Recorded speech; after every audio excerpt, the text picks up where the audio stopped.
can be properly defined in terms of formal rules and regulations and steps and algorithms. So something that is more within the realm of risk rather than uncertainty. And then we have completely unstructured tasks, which typically emerge apropos uncertainty in environment. But either way, the distinction is if I can formalize something, I can describe it in a coherent manner, and I can give my follower an algorithm, but like if you have this situation, do this and that, then you have a highly structured task. And then leadership's position of power. So how much authority does leader have, formal or informal, with regards to the follower. And so the combination of these three, and all those three in this model can be described in 3 levels of intensity, as you see. Strong, weak, 2 levels of intensity. Yeah, 2 levels of intensity. But yeah, there are 2 levels of intensity usually. Good and poor, high and low, strong and weak. Simple combinatorics, you can have 9 combinations of the 3. So 3 to the power of 2.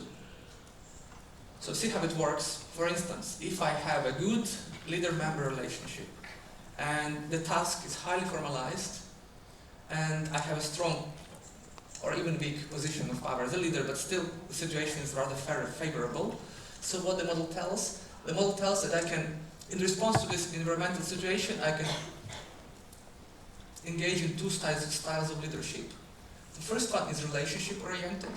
So I'm kind of a friendly, good guy, and I trust my follower, and I delegate my follower, and I don't guide him or her too much. And then we can have task-oriented type of leadership. So I slightly more micromanage, I guide more, I give him specific tasks and details, how to do, how to perform, what to do. So according to the model, in this case, of favorable situation, assuming a task-oriented leadership style actually would lead to higher performance. Of course, you don't have to remember all the details, but you should understand the logic behind it. So we have a situation, and the response to a certain situation, you will assume certain leadership style. The middle part, for instance, I have a good leader-member relationship. The task structure is highly unformalized, so low, and I have, let's say, a weak position of power as a leader. So I will have a situation which, in their terms, we define as a moderate type of situation between favorable and unfavorable. And this case turns out it's better to have a more of a relationship-oriented leadership style. And then let's take an example of an unfavorable situation, a very poor leader-member relationship. So we don't like each other. I don't like my boss, and boss doesn't like me. The task structure is highly formalized, and it doesn't matter if leadership position of power is weak or strong. But we have something akin to an unfavorable situation, unfavorable contingency. And then in relationship, in respect to this contingency, it's better to assume a task-oriented leadership style. So be more of a micromanager, more of a boss rather than a cool colleague. But again, you don't have to learn those particular details of the model. The importance is to understand what is a contingency theory of leadership. So a contingency is something that exists in environment of an organization, either within the relationship between leadership or manager or within the task structure. And then, in accordance to that contingency, you would assume different leadership style. This is another theory, the Hersey and Blanchard situational leadership.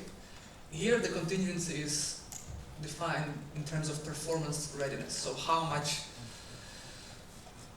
ready you would think that your follower is to perform a specific task, which varies from unable and insecure or unwilling to perform all the way to able and confident and willing to perform. So R1, R2, R3, R4, they're all different levels of readiness. And according to the model, given the contingency, given the level of readiness, for example, R1, you would assume the S1 leadership style, and therefore They are going from telling, selling, participating, delegating. Again, you don't have to learn exactly what those mean and how they map on each other, but those, particularly the leadership styles, are defined in terms of task behavior and supportive behavior. So how much you micromanage or delegate, and how much you are a good guy or just a boss that gives the orders and tells you what to do. So for instance, if I perceive that my follower is able and confident and willing to perform, I would assume a delegating leadership style, which is defined by terms of very, I will not direct him overly, I will not micromanage him, so task behavior is low, and I will, well, I won't be very supportive, I will just leave him or her to perform, to do him or her best. But again, I don't remember all of them. I have to refresh my memory each time I see them.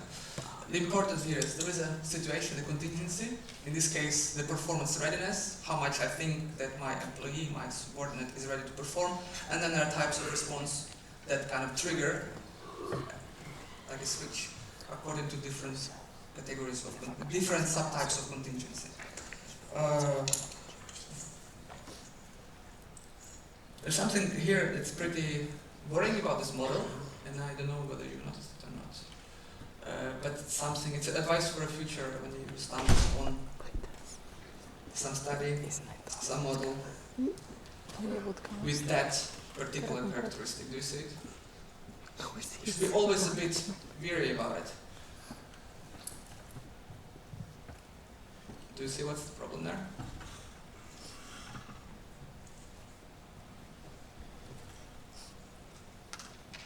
You should reason in kind of more of a meta categories.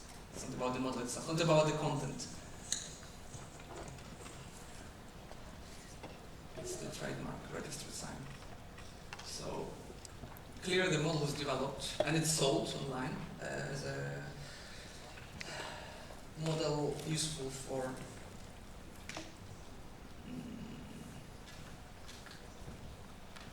consultancy companies.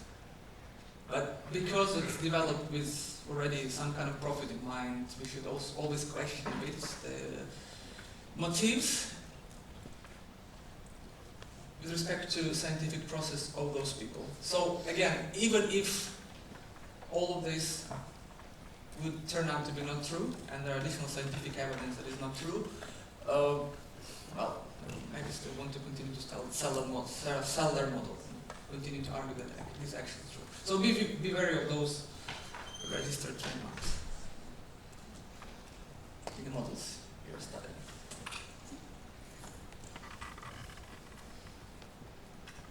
Now, we can critique, and we should critique, this type of contingency, this type of motivational theories. What are the arguments against them? First, as you have seen, more or less, in the two situations, in the two theories, we can claim there are more or less two types of leadership styles that are emerging, which can be described more or less as authoritarian, commanding style, I give orders, I micromanage, versus more of a democratic style, so I delegate. I let you do whatever you want to do. Not whatever you want to do, but I trust you and I delegate you.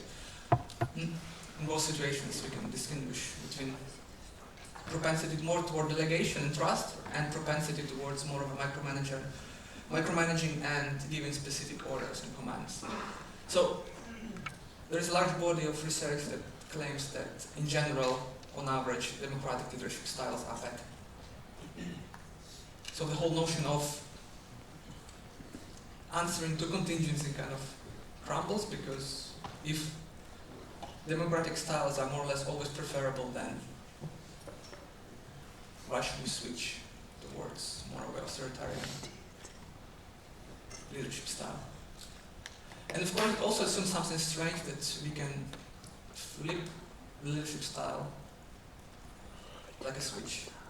So that it's assumed it's easy for us as leaders, for example, to change our leadership style, to go from democratic to the more kind of authoritarian, bossy leadership style, which is particularly not true. It kind of goes into contrast with trait theories, saying that leaders have specific traits, and traits usually are durable and stable in psychology, especially psychological traits. So it assumes something that may not be true, or maybe not as easy to do as those models portray.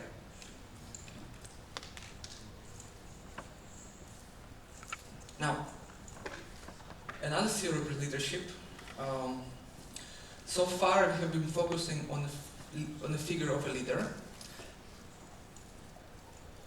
There is this idea that we also need to account for the follower, and then that we need certain theories of followership, not only leadership. I won't touch on that part, it's in your book. However, the LMX, which sounds like a cool 90s model of a bike, but it's not. It's a theory of leadership. It focuses on the process of leadership itself, and in particular, it focuses not on a figure of leadership, not on the qualities of leader, not of the qualities and figure of follower, but on the relationship between leader and follower. So what this theory suggests is that, it says that leaders usually will relate to two groups of people. People with whom leader will have a formal relationship, so out-group members, and people with whom leader will have a more of a close friendly relationship, the in-group members. And then it assumes that being an in-group of a leader and having a good personal relationship with the leader will be, well, not very surprisingly, will have a positive effect on the outcome of leadership. So it's not very illuminating theory, but it has been studied quite a lot. There is a certain kind of tautology in this theory. It's a certain kind of self-fulfilling prophecy. But yes, having a good relationship with your follower and focusing on maintaining that good relationship, not paradoxically, but surely lead to a good outcomes in terms of leadership. This comes from a meta-analysis when they put together different studies on LMX and see what comes out as an aggregate. So here, rho is just the correlation, total correlation across different studies between LMX and certain outcomes. So, for example, having a good LMX, having a good relationship with the leader, as we see, will lead to a lower turnover intentions, the minus sign, the negative correlation, which is good. It will lower the general turnover, which is good. It will increase the OCB, the organizational citizenship behavior of your followers. What is OCB? It's basically I do something that is beyond the contract. I do something positive for organization that goes beyond the contract. I bake cookies for my department in the morning and everybody's happy. That having a good relationship, LMX, is conducive to better job performance and so on and so forth. All these positive organizational variables.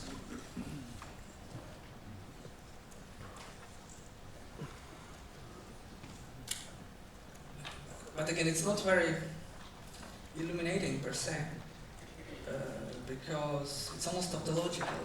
The theory tells basically that if I maintain a good relationship with my followers, then my followers would perform better at certain organizational variables. It will lead to better organizational outcomes, which is, again, not very illuminating. But it has been studied a lot, even too much, and it's still probably in this department, BI, it's the most studied theory of leadership.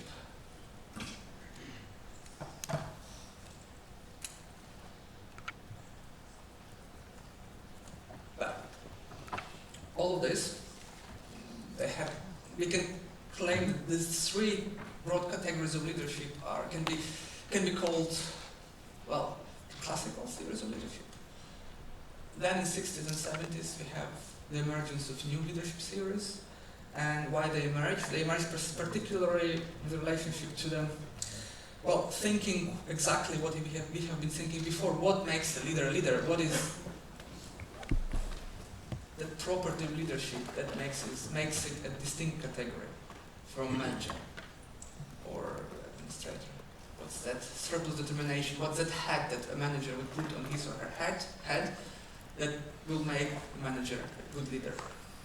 And hence the distinction between transactional leadership and transformational leadership styles. So they started to look into the inspiration dimension, the charisma, which by definition is very difficult to study. It's a wacky category. It's a bit of a fuzzy category. But in a way, they exhausted all other categories before. So you have to say something new, and you have to think in terms of what makes a leader beyond all those other categories that are more or less similar to a good manager. And they came out with the charisma. They came out with inspiration.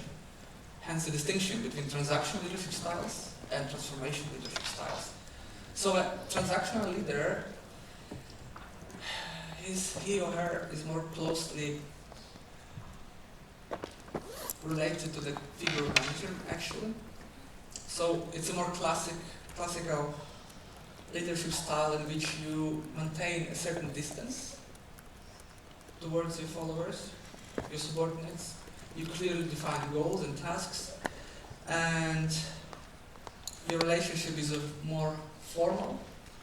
So there is always this distance being kept between you, the boss, and your followers. Whereas a transformational leadership is exactly the type of leadership that would include the charisma. It would include going beyond the contract by leader and by follower. That would include certain element of inspiration that is not present in transactional leadership.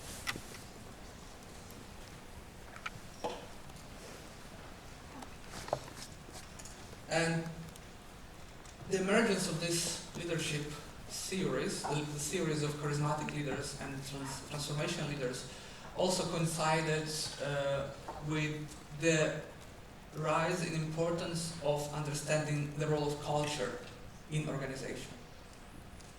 Culture as a mean of, well, you will see it with Federica, but culture as a mean of exerting higher level of control beyond simple managerial means of, for example, the payment structure or incentive structure. So just now it still persists, so we mostly talk about culture. We like to talk about culture, organizational climate. And we like, the problem with, okay, I'm not going to the problem now so far, but I can anticipate that the problem is the more abstract we go, the more strange these categories seem, and the more they morph and evolve into strange places, which are not exactly easy to operationalize and define. But again, it's just because there is an inherent need in those researchers to study leadership almost as to prove why the category of leadership is so different from that of management. What is that surplus? As an example, and you will tell me what I'm describing here. Is it a transformational transaction leadership?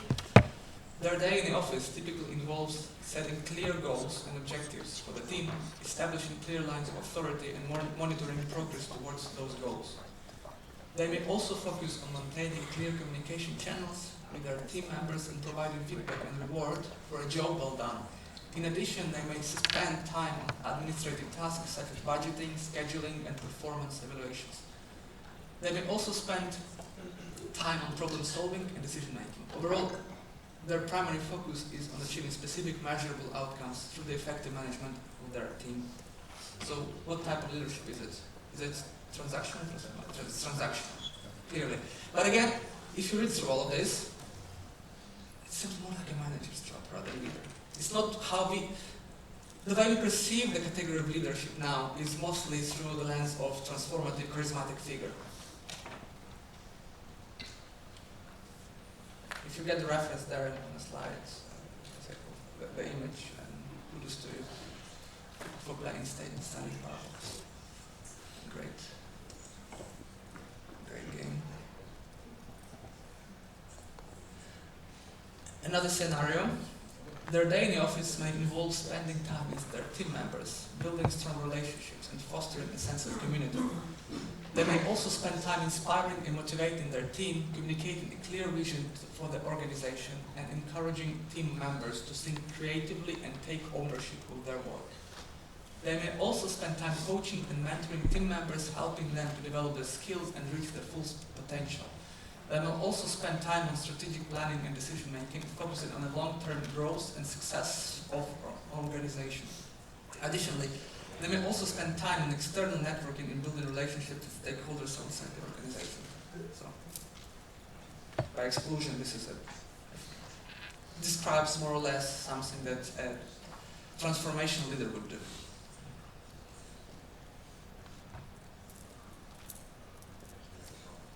Yeah, transformation, not transaction. Your book, in a way, distinguishes between transformational and charismatic leadership. Well, there is not. I don't think it's a particularly useful distinction because those two categories overlap more or less. Well, think about charismatic leadership figure as a transformational leader on steroids. So it is even something more of a transformational than a typical transformational leader, but more or less those are the same categories. So this is, in general, what typical literature would say that transformational charismatic leadership should be or should be doing. Well, first of all, charismatic transformational leader inspire. What should he or she inspire? Well, the answer is usually typically he or she should inspire trust in their followers.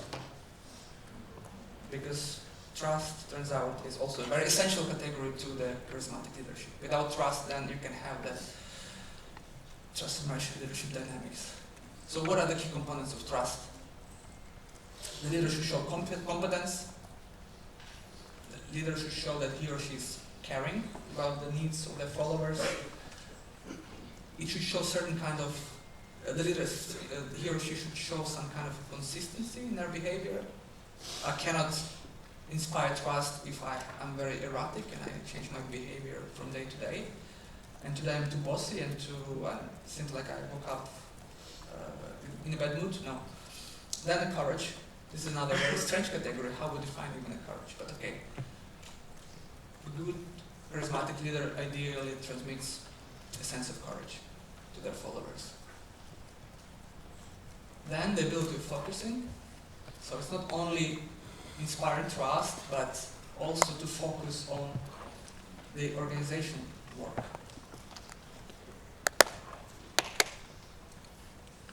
Which should be maintained over time. So I'm not only this inspiring figure, but I also care about my organization, and I'm able to engage in sustained behaviors which put the emphasis, put my organization at the center. Because we'll see that one way in which transformational charismatic leaders fail is when they focus too much on something else beyond organization.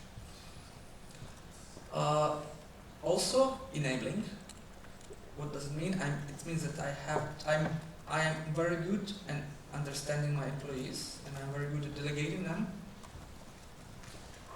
to pursue their tasks. And delegation is important because delegation gives a sense of autonomy to people, which is essential then in terms of intrinsic motivation. So one of the lessons that good charismatic leaders should know their employees well. Because, of course, without knowing your employees, you cannot delegate them properly. It also prevents micromanagement. What else? The charismatic leader should ideally be able to reinforce their followers properly. What does it mean to reinforce? It means to be able to reward them properly. And here, one of the essential theories is that of the equity theory of motivation, which you haven't seen when we discuss motivation theories. But basically, if I reward my employees in a way that some subgroup perceive certain inequity in terms of how I reward them, then the sense of inequity is very demotivating for people.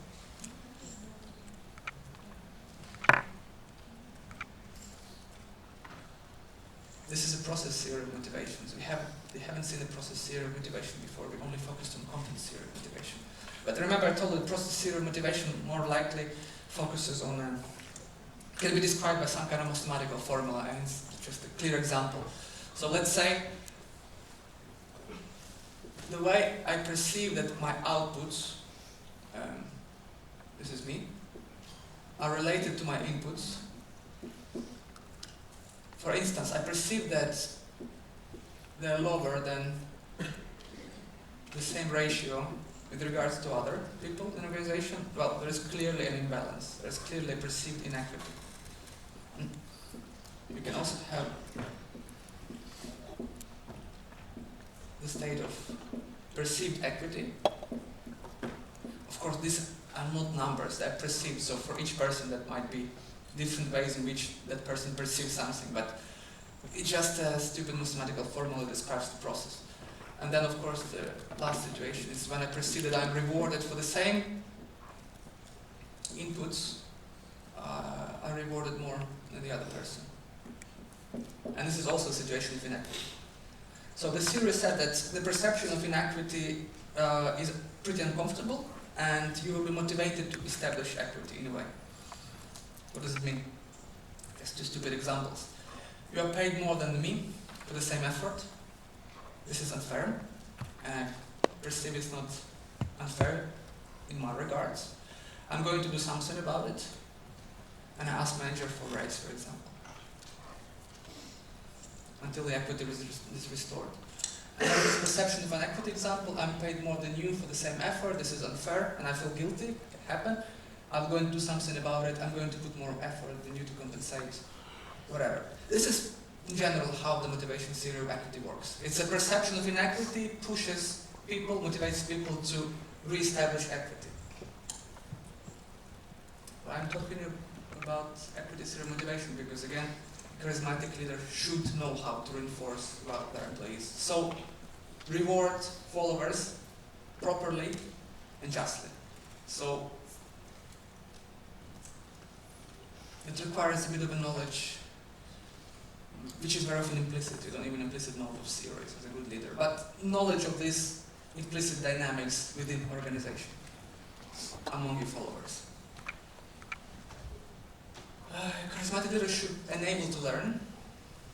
We discussed the importance of continuous, ongoing learning in organization. Leaders serve their organizations well by building the organization's capability to learn, that ensure growth of insight and intelligence as their experience grows and the market changes.